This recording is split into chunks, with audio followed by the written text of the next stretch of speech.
What's up, Bronze Age believers? You might remember I recently acquired a nice sized box of Bronze Age comics from a coworker, and I've been taking some time and kind of giving these books a little bit of love, and I thought I'd take some time to share with you the fruits of the labors and what was found in the box. And here we go. Starting off with some George Perez goodness. He came to the title in the early 140s for Marvel and stuck with this book through the early 200s. Now, of course, there's some gaps in here, so Perez didn't do all of those, books, but there's some nice works in here, starting with 191 and through, of course,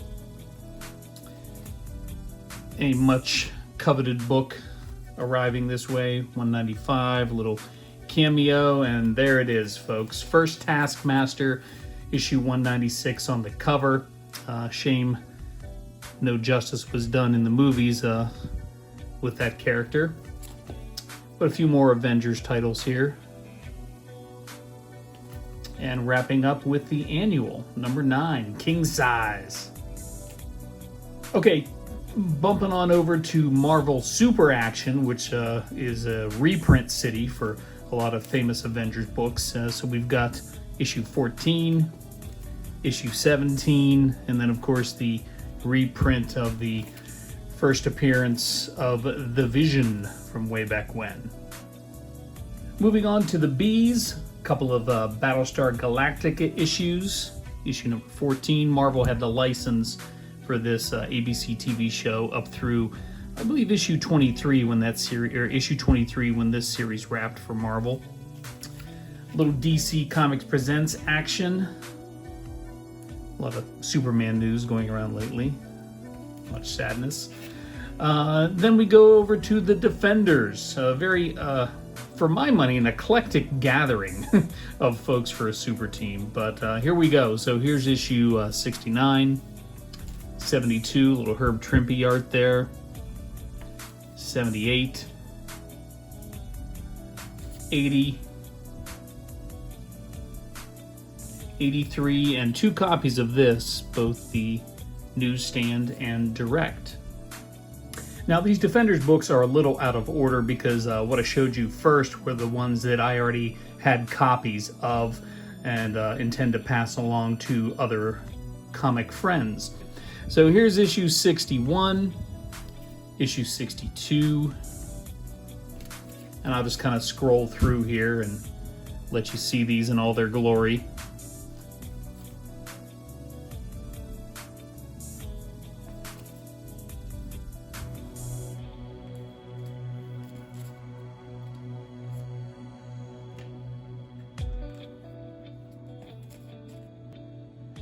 Continuing on,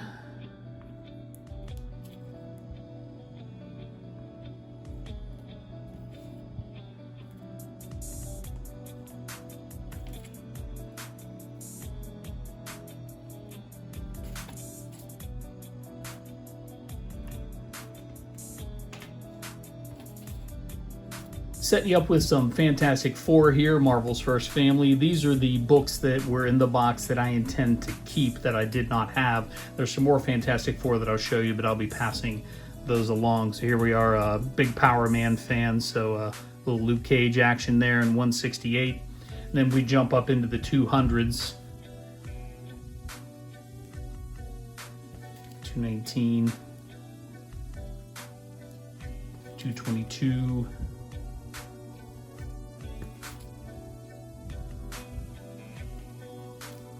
and then over to Ghost Rider, issue 43 and 44.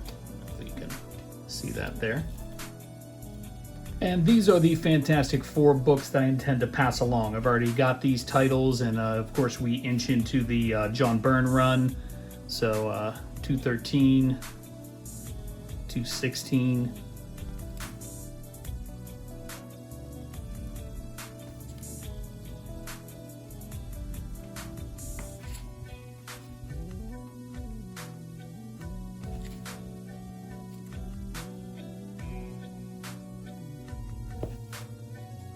And now over to the Incredible Hulk. Sorry, no Hulk 181, kids, but we've got issue 242, 43. Nice cover there on 244. This is during the heyday when Hulk was huge on TV with CBS.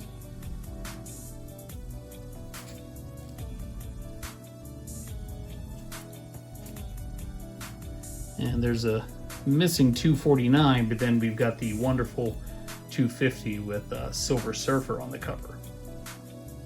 All right, there was a nice little Invaders run in here. A few minor keys. There's issue number 28, 30.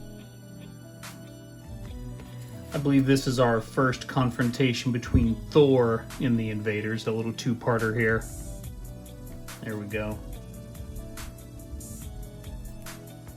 34.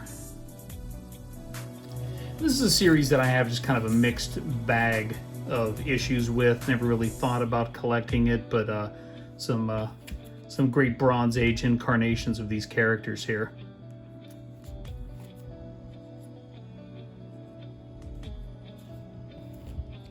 $39, $40, and the issue wraps up there with the final issue number 41 of the Invaders. So nice little run there.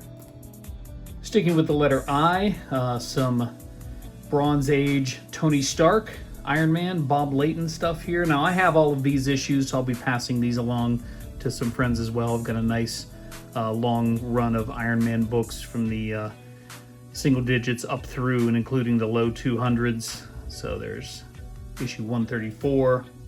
Great Hulk cover there on 132, 33, 135, couple of copies of that one here. So there's the Iron Mans that were part of the lot. Some more reprint action here, Marvel's Greatest Comics. If you always like to pick up something, of course, some of these old Fantastic Four books are way out of anybody's price range. So here's issue 84, so these are reprinting some of those classic books, issue 86 and issue 87 there.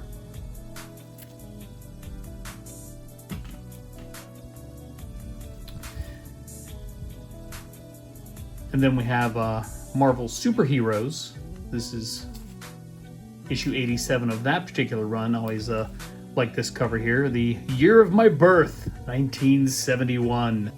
There's a lot of Marvel in this particular run, in case you haven't connected those dots just yet. Here's Marvel 2-in-1. This is a 100-issue run that I am very, very close to completing. I happen to have all of these particular issues. There were only, I think, 3 in the lot, and I didn't want to get them mixed up, so I already filed those away. So here's the ones I'll be passing along. Issue 51, 59, 62, speaking of George Perez, little cover action there.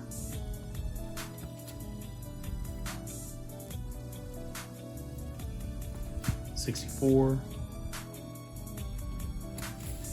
And issue number 69. That one's for you, Glenn.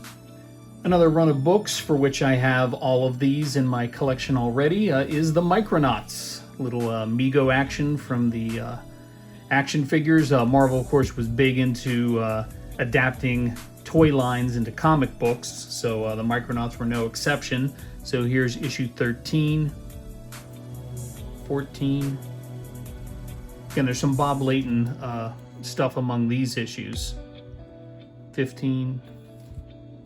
And of course, once you get, the characters fully immersed into the MCU comic-wise, there you got Fantastic Four, Psycho Man. 17, 18, 19, and issue 20. I almost forgot. Annual number 1, king size annual for the Micronauts. All right, here are those 3 issues that I mentioned previously, the Marvel 2-in-1 that I'll be adding to the PC. Issue number 66, issue number 61, which is, I think, the first appearance of her. Elizabeth Debicki playing that character in the second Guardians of the Galaxy movie. And then issue number 60. So a little out of order, but those are the three I grabbed just to show you. Those were the ones I'd be keeping for the PC out of the box. All right, some Rom the Space Knight. Another run of books from Marvel, adapted from the Hasbro toy. I have this entire run as well, so I'll be passing these along to some friends. But these are nice books here. Issue 4, issue 5. Mantlo and Buscema did a ton of these books.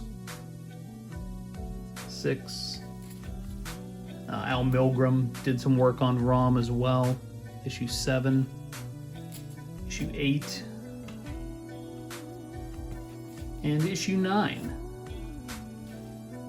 Alright, a few issues of Shogun Warriors.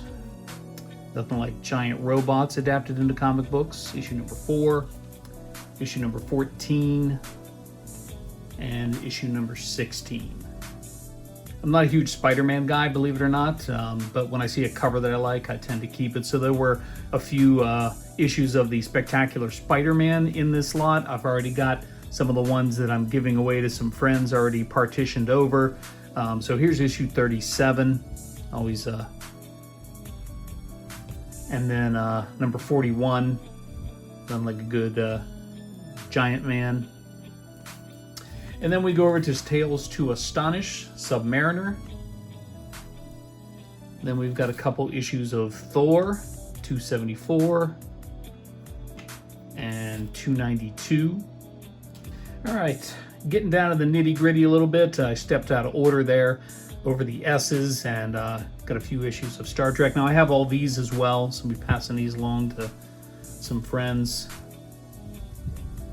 Couple issues of number 5 there, both newsstand. And then we get into Marvel's Star Wars. I'm going to be hanging on to these because I had most of these books as a kid, but where they got to, I couldn't tell you. I know we traded them a lot at book fairs in elementary school, so they've just kind of escaped me. So as I come across these, I hang on to these. Here's issue 32, 33.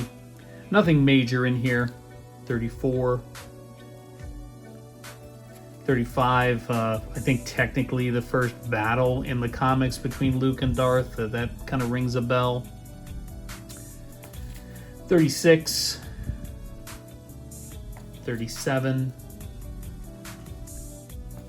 and 38. And Bronze Age believers, we saved the best for last. Now, it's not the entire arc, but there are 6 of the 9 issues of the Dark Phoenix saga contained in the box. So, the classic Claremont and John Byrne run. Here we go, 131. So I said this is only 6 of the 9. 132, 133, all in pretty good shape. 134, 135. 136. So pretty satisfied overall with what was gifted to me. Very thankful for that. I'd say probably half of it's going into the PC. I didn't do an accurate count, but I'd say there's more than 100 books here that were in that particular gift box, if you will. And happy to have these in the PC, and happy to share other titles that I either had or just simply don't collect with some of my comic book crawl friends. So thanks for watching. Hope you found something you liked, and we'll see you again soon on the channel.